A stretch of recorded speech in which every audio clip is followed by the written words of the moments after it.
Hey, what's going on, guys? It's Jack. If you're considering which healer you want to main for the new expansion, you've come to the right place. In this video, we're going to go over Resto Shaman and some of the basics of the spec and how it works, what's changed for the War Within, and how the spec is performing compared to others. Shaman is leveraging the elements and their iconic totems to be able to heal, protect, and add damage to any of the groups that they're going to be in. They are usually not as strong on the defensive side, with defensives in Astral Shift, which is a massive defensive on a pretty big cooldown, and some new defensives on hand with the Stone Bulwark Totem. You can also talent into Earth Elemental and summon that for a minor defensive, as well as going into your iconic Ghost Wolf form to increase your movement speed and to get a little defensive value as well. Spec has some incredibly powerful cooldowns in Ascendance, Ancestral Guidance, Spirit Link Totem, which have recently gotten increased, and it's only getting stronger in the War Within. The spec can do incredible amounts of burst healing when they need to keep their allies alive,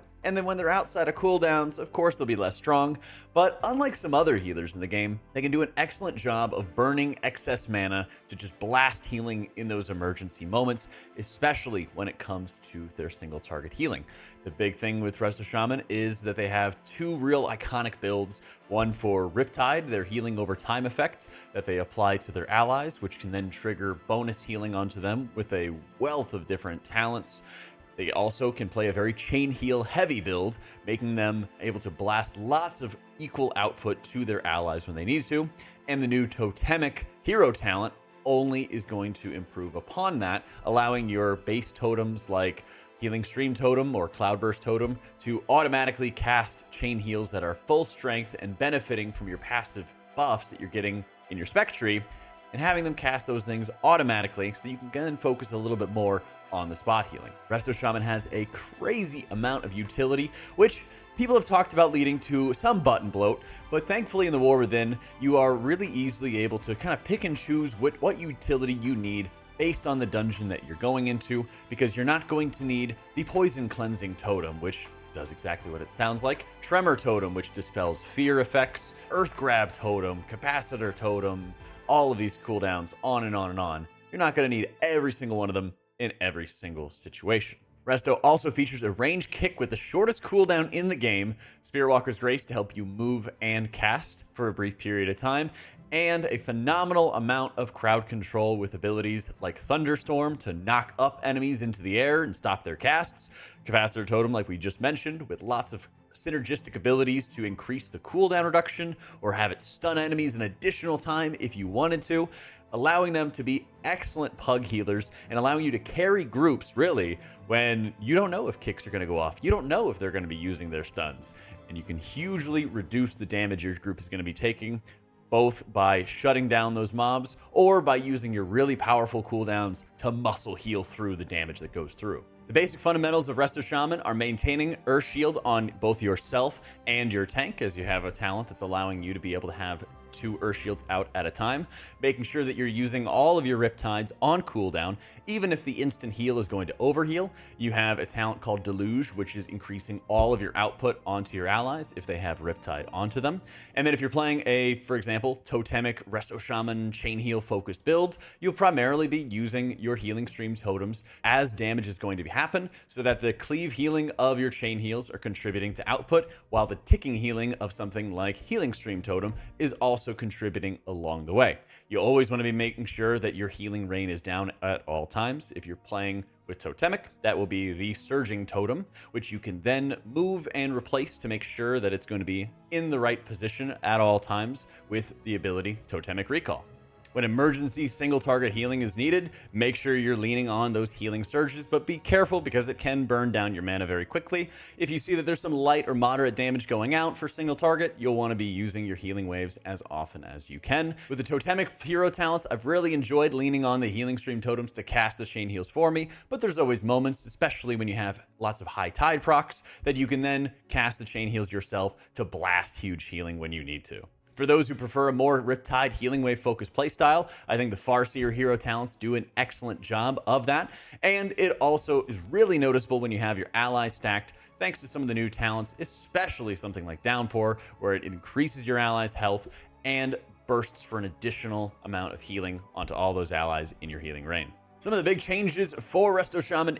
in the War Within is they now bring the Sky Fury raid buff, increasing allies' mastery and rolling in the Wind Fury additional like auto attack buff to your allies, making them incredibly powerful in a variety of groups for those buffs. They've also streamlined the class talent tree, making it so much easier to be able to spec into Poison Cleansing Totem, Tremor Totem, even things like Gust of Wind for your mobility are so much easier to take now that they've made a lot of output-based talents, things like Totemic Surge, reducing the cooldown of your totems. Now that they're making those 1-point options, it's so much easier to spec into the utility when you need to, spec into bonus defensive things like Stone Bulwark Totem when you need to. There's also a really good redesign in the spec tree, offering a clear separation between a chain heal focus build, where you're blasting lots of burst cleave healing onto your allies, and a Riptide focus build, where your healing over time effects take center stage, offering large amounts of cleave healing by using abilities like Primordial Wave, where you're marking one target or adding Riptide to that target, and then heal waving any other additional ally, while also causing that heal wave to cleave everybody with your Riptide. There's additional talents where it's also offering more healing to those in your healing rain. We've also seen some really massive buffs to the spec in general, making it easier to actually spec into Ancestral Vigor and cheaper for that bonus stamina, and having a change to Downpour, where you can drop your healing rain and then trigger an additional heal effect that also increases the stamina of everybody hit by it, offering a bit of extra defensive to your entire group. The spec tree has the separation between Chain Heal and Riptide, but it also has more tools than ever to help you heal your tank to begin with. In a world where tanks are taking a lot more damage in Mythic Plus, you've had some additional talents like Reactive Warding, where refreshing your Earth Shield onto your tank is going to offer an additional burst of healing when they need it, allowing you to not have like a dead global when you're refreshing your Earth Shield stacks onto your tank. While the spec does not have any sort of tank external, you could be using, for example, Spirit Link in that way. Your kick and stun and crowd control can also naturally reduce a lot of the damage that your tank is taking. And your single target healing is very powerful with a lot of different options, whether it's something like Master of the Elements, which rewards you for dealing damage occasionally by buffing your healing surge by a massive amount, or by the natural extra output you're providing by cleaving onto them with chain heals from something like Totemic, maintaining Riptide onto them, making sure that they still have the Ancestral Vigor stamina buff at all times. You have some very good resources to keep your tank healthy while also being able to contribute some damage on the side. Spouting Spirits has also returned, offering a huge burst of output to your allies, almost like lay-on-handsing your entire party, and offering a little bit more damage reduction to your team. And so you are naturally bringing more utility to your group than ever, more survivability to your group than ever, more damage with the Sky Fury raid buff to your group than ever, while also being able to have excellent amounts of crowd control to make up for mistakes, to shut down mobs, and to stop damage from happening from them to begin with. So how is Shaman performing in dungeons right now? Well, they are crushing it. They're healing, especially with a 2-minute cooldown on Ascendance instead of the 3-minute cooldown you had before.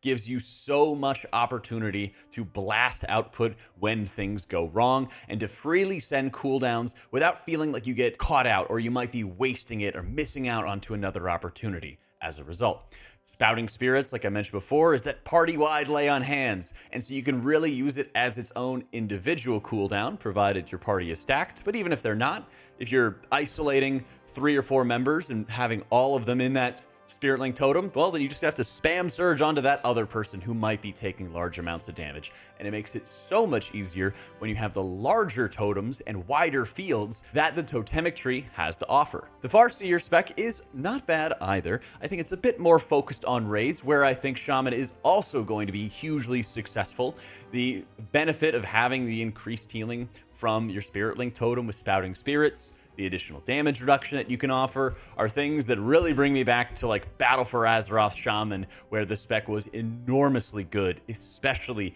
in the Battle for Dazar'alor raid, where that spec was absolutely blasting. It was like before Battle Shaman really came into fruition around the Eternal Palace raid. Healing Resto Shaman was just crushing it in the BOD raid. The utility was fantastic, and I really think that's only going to continue going into the War Within. as the spec has gotten its nice streamlining, and I wouldn't say it's a full-fledged revamp, but just making everything smoother, which has been much needed since Dragonflight. The spec has been pretty awfully mid across the board for raids and Mythic Plus. I think the times are changing, and you should definitely be checking out Resto Shaman. If I missed anything, or if you're an experienced Resto Shaman player and have any other pointers, be sure to let me know in the comments down below. And huge thank you to our patrons who are making all of this content possible. We're updating our Patreon right now, so if you'd like to check out the rewards and support the content along the way, that would be fantastic. Thanks so much for watching, guys. I hope you all enjoyed it, and I'll catch you all next time.